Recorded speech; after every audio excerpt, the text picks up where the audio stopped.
Hey, Solomon. It's been a challenging off season for a lot of people. You've been kind of one of the advocates for mental health. Can you share kind of what you've been going through, how you're dealing with everything, and kind of what you've seen from your teammates? Definitely. With everything going on in the world right now, between COVID and all the racial and social injustice, it's a hard time for mental health. With people losing jobs, people not having a place to go, just so much uncertainty in the world. It's a really hard time for people.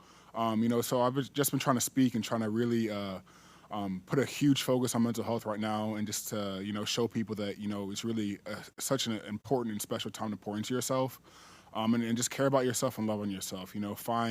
Find new ways, find ways to work on yourself, work on your mental like you work your physical. It's just such a hard time for people right now. So I've just been trying to to keep speaking, keep moving along with the advocacy of mental health, especially during these times.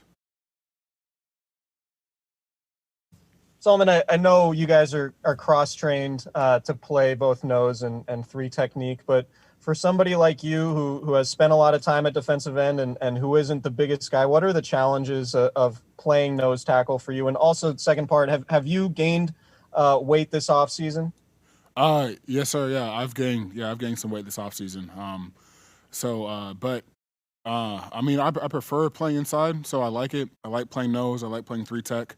The challenges are that I'm smaller and I don't weigh as much as most defensive tackles. So, I have no choice but to get off. I have no choice but to attack. So that is the biggest thing for me. Being a smaller interior defensive lineman, you have to be able to get off. You have to play well with your hands. You have to play low, and so that's what I have to do every play to make it in there. But I definitely, it's where I feel natural at. It's where I made my money in college. So it's where I feel good.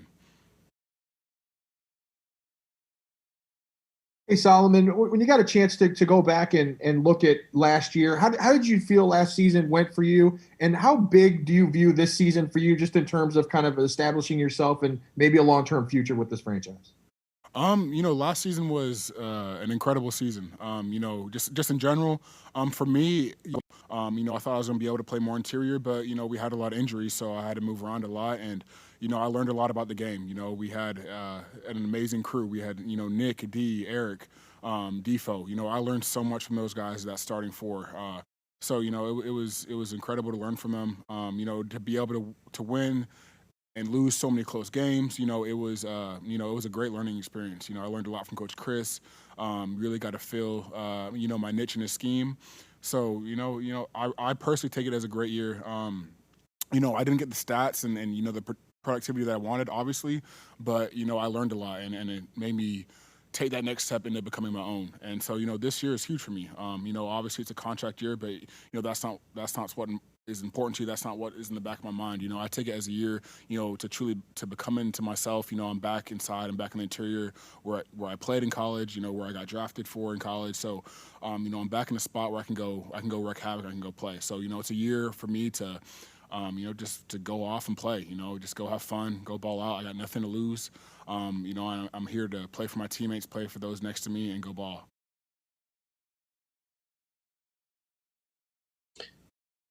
Hey, Solomon, you just said you got nothing to lose. I was going to ask you, that there's a burden of expectations that comes with being a number three draft pick, and I'm sure you felt some of that through your career. For any number of reasons, do you feel like some of that is off your shoulders, and do you feel, I don't know, a little less burdened by some of that? I feel like that will always be on my shoulders, with the label of being the third pick, but I've mentally learned to put that behind me and to, just not that's not what I'm playing for. I'm playing to be the best me no matter what. And what the expectations I worry about, the expectations I put on myself. And those are higher than anybody else's. And that's what I gotta go back to every day. That's what I gotta wake up and look in the mirror and look at every day. So I'm just worried about, being the best me I can be every play, every day, and for this team. Brendan Anderson, KDOL.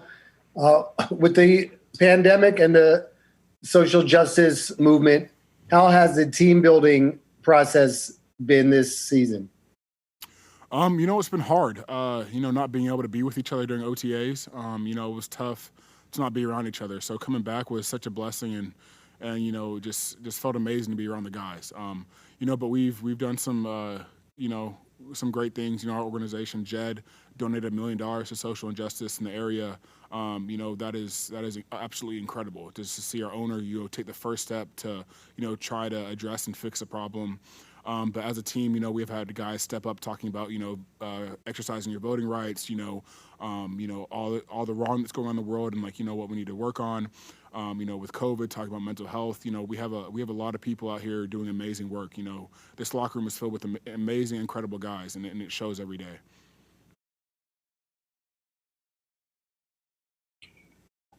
Hey, Sully, you said that you had gained some weight. What did you play at last year, and where are you now? So last year I played anywhere from 260 to 270. My weight fluctuated a lot, but really kind of around 265. But right now I'm like 280, 282, and been steady with it, feeling good at it, and I had to work hard to get up there, but it feels good. I would think that 282-pound nose tackles are fairly uncommon in the league. When you look around, is there a player or two who you watch, who you model your game after, who have done it at your size? I would say the people who I've seen do it at that size, Aaron Donald, Michael Bennett played all over the line. Grady's Grady's a heavier guy, but he's a smaller figure guy. Just looks smaller, but he's not small. Those are some guys who I watch go in there and make plays. The league is definitely moving to guys who can be quicker and more explosive, and those are some guys to look up to, and I've watched over my career. Hey, Solomon, what I've noticed is you've had this swim arm over that you've incorporated. Was that new? And would you say you have a go-to move? What was the last part of the question? Sorry. Would you say that you have a go-to pass rush move? Definitely you always have a fastball. I've just been out there playing, really just trying to get off. My main focus right now is getting off the ball and getting into the O-lineman and then reacting off of that. So, I always want to attack him with power. Then after that, attack edges. So, that's what I've been working on and just trying to, perfect it and become the best player I can be.